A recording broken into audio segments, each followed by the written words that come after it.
What's up, people? Give me 2 seconds to slap this bad boy in the cradle. All right. So, what are we going to talk about today? Probably my last knife review for a while, unless someone starts sending me shit to review, which hey, I'm totally open to. But yeah. In the meantime, it's like I don't need any more freaking knives. I got a whole pile of knives I got to give away to friends. I just don't have room in the drawer for them anymore. So as I'm searching for that, well, the never-ending struggle of the perfect EDC, which frankly just doesn't exist. Never gonna find the one knife that has it all. I've already said what that knife would be, and that would be an Alox version of the Deluxe Tinker. Basically giving me the sturdier construction, the nicer, wider, taller blades, the premium feel, the stronger springs, the aluminum handles, but with this tool set. But another one I wanted to check out is one that I've never tried. I don't have any locking Swiss Army knives other than that big, well, no, I should take that back. I don't have any of the small locking ones. I have the big ones. I have this, I have the Adventurer, and I have the Alox Hunter, which is a great knife. But I wanted to try one of these smaller multi-pocket, kind of hide away in your pocket kind of tools. And so I got this little fella. This is one of the knives that was, there used to be two Swiss Army knife companies primarily. There was Wenger, spelled Wenger, but I think the Germans pronounced it the other way around. And they were made in Delamont, and they were the competitor. And in some ways, I actually liked some of the Wenger designs a little better than Victorinox. But Victorinox is the 800-pound gorilla. I believe they are the largest knife manufacturer by volume in the world. Everybody's got Swiss Army knives all around the world. They're just, when you think of a pocket knife, you think of something like that. So I looked at this one, and this is, I think, on the 83 millimeter chassis. So it is a little smaller this way, but it's a little wider. But it does have a nice, pack of tools in here. So let's go through what it is. This is the model S557. So the first thing we're gonna look at is we're gonna start off with the blade. And I like the design of the Wenger blades. There's just something about the shape. I don't know. It's a little more belly to it. It's a little more spear point than drop point. Something about them, I just like them. The point's not, it's a little stabby. It's not bad. The grind feels good. I'll probably strop that and clean it up later. But it has a lock. And unlike the other locks, it has a pro and a con. Doesn't have a lot of blade play. It locks up pretty tight.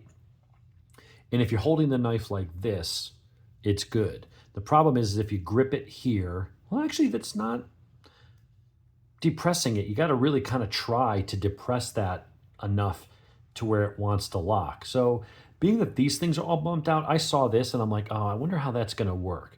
It's a fairly tight spring. I don't know if this works as like a lockback type of design. I do see it looks like there's like a mini ledge in there. And when you push this, it pushes, it's almost like a lockback design. The spring engages, it's got a hook that goes this way and it has a corresponding shelf that it grips onto there, and it actually clicks in and locks in pretty good. That's kind of interesting. I do wish this was more or less pronounced so it doesn't snag on things in your pocket when you draw it. I've heard that as the only criticism.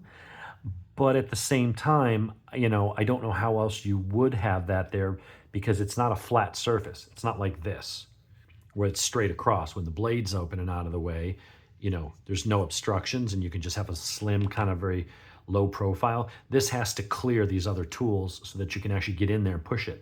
I will say it's a fairly stiff spring, but you have good leverage. Everything's nice and smooth and rounded, so there's no real hot spot there. It's not uncomfortable to push. So it does have kind of not even a half stop. It's like a 60% stop and then snap shut. So that's the first thing. Blade size on it is just a wee bit smaller. Not by much. Not by much. I mean, we're talking, it's a 2.5-inch blade with a 2 1/4 inch cutting surface. So for a small pocket utility knife, it's perfect. It's not going to replace a bug out or a bigger, larger, heavier duty knife. But if you just need a pocket knife with a nice set of tools, I'm looking at this one kind of as, if this is the Deluxe Tinker, this one's going to be the Deluxe Tinker. What it does is the size is slightly less as far as length, but it's a little beefier this way and it's a little wider that way. But it does pack some extra tools in there. So along the back, on this one, you have the hook, you have the screwdriver, Phillips, and you've got your awl, and that's it. On the back of this one, you have a corkscrew, which you can put secondary tools that screw down into that. You have an awl. But what's different on the front? Well, on this one, you got a main blade that locks. On this one, you have a main blade that doesn't lock. And on this one, you have a small pen blade, which I actually like. And on this one, you have a nail file and a nail tool. Now, a lot of people like this. They say, well, this tip, you can use it as a 2D Phillips screwdriver. You can use that to strike a match. Maybe a fire spark. I guess it has a place. I'd rather have the small blade, but that's okay. There is no perfect Swiss Army knife because none of them have everything that I want.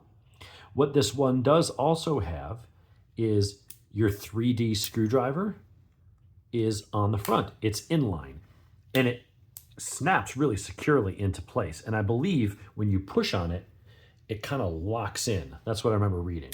We'll see if that's accurate or not. Some knives do that, some don't. But that actually is nice. I mean, it's short, so it's not, they both kind of have their advantages.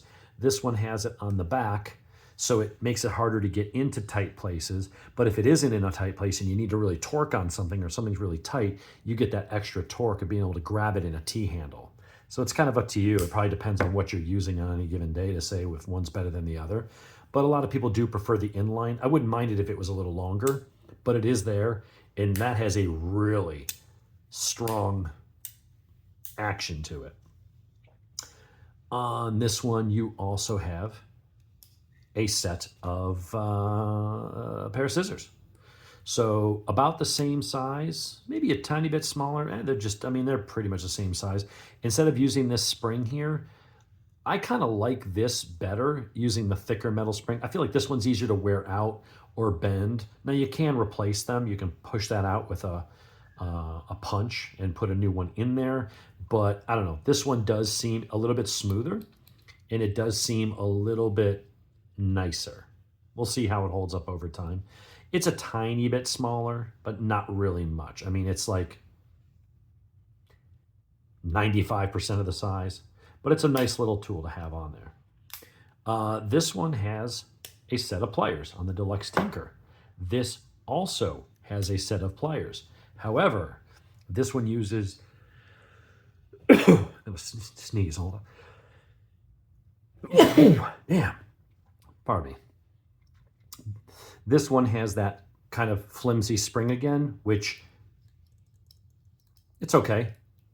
This one's a little snappier, a little looser. When you release it, it kind of wants to open all the way, it wants to open more. This one, it's loosening up now, and I had oil a lot, but initially it was like really stiff and you had to almost kind of push it open. Like here, the spring will open it, but it won't open any further. You have to physically push it open, whereas this one is, kind of nice and loose. This one also can open a bit wider. That's what I kind of like about this one. So if you have a larger diameter nut or something you're trying to grip onto, this is like having adjustable pliers. You have one that's more along this size, but you can go and open it. So it doesn't feel quite as robust. This one is a little thicker and feels a little heavier duty, but you got the flexibility of having that adjustable set of pliers, and I kind of do appreciate that. Let's see, we talked about scissors on this. This one also has a little, if I can get to it, these tools will loosen up, there we go. It's got this little wrench. Now, we'll do a test on this at some point. I think it only goes up to like a 6 or 7 or maybe an 8 millimeter, but it's fairly wide, and it's got some teeth. And it's kind of like whatever size nut you have, it'll just kind of go in that far, and then the teeth will kind of grab it. And so, You know, this is the pliers are good for grabbing something, but if you have a nut and you don't want to mess it up, you kind of, you know, when this is fixed, you don't have to worry about it slipping as much. So you can kind of put it in there and use that as to loosen something. As far as what else you can use it for, I don't know. This is just a design I wanted to try. So it doesn't have a saw. It does have, just like the regular Victorinox, it does have your bottle opener. Slightly different shape. It also has your flathead screwdriver. I don't know if one is better than the other. This one's a little lighter. Weight-wise on the knife, even though this looks wider, it doesn't, they feel almost the same, but this almost feels a tiny bit lighter. So even though it's a little thicker, it actually takes up probably less space in your pocket. On this one, it has, the spring's still pretty good. And when you push this one in, you can't see it from that angle, but when you push in, it locks. So as long as you're putting pressure on it, this thing, let's see if we do this, moves in and it locks into place. A piece of metal goes into a channel and it physically locks that. And I want to say that this does as well. When you push straight down, that one doesn't feel like it. But the regular screwdriver does, the flathead. And then, of course, over here, you've got your can opener, and I believe these are going to be the same. So very similar tool set. Both have tweezers, both have pliers. You can get the fire striker stick. So if you don't care about a toothpick, I don't care about a toothpick. I'd rather have a fire striker or some other sort of tool in there to use in emergencies. I think the fire starter actually makes a lot of sense. But they've got a very similar tool set. This one gives you a corkscrew. And what does this one have that the other one doesn't? This one gives you a smaller blade.